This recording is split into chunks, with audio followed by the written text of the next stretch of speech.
I think the way that we talk about language in general, I mean, Mama Loshen makes it very clear, but it's true for any normal language, that you speak the language you inherited from your parents. Or at best or worst, you speak the language of the surroundings that you're in. And both of those have to do with a kind of something either that's blood related or sort of by osmosis with your surroundings. And while that's true for many languages, I argue, or one argues, or one, it's quite clear that in the case of Yiddish, it doesn't work in that same way because of the fact that outside of ultra-Orthodox circles, most people are not learning Yiddish from their parents.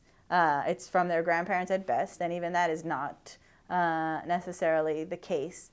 So one option is to sort of see that as something, as a problem that, quoted critique that a Yiddish speaker should be made in the bedroom, not in the classroom, as in by a mother and a father who biologically reproduce a child. And this is a very straight idea of where babies come from and how language should be passed down. And I'm interested in making babies in other ways and in acquiring language in other ways, and kind of detaching from that very sort of essentialist model of culture and identity, because that's a kind of model that also doesn't expect non-Jews to have access to Yiddish, for example, and a kind of model which is faced with the crisis when Yiddish is not transmitted in these ways and doesn't leave a lot of openings for other ways for Yiddish to have a future.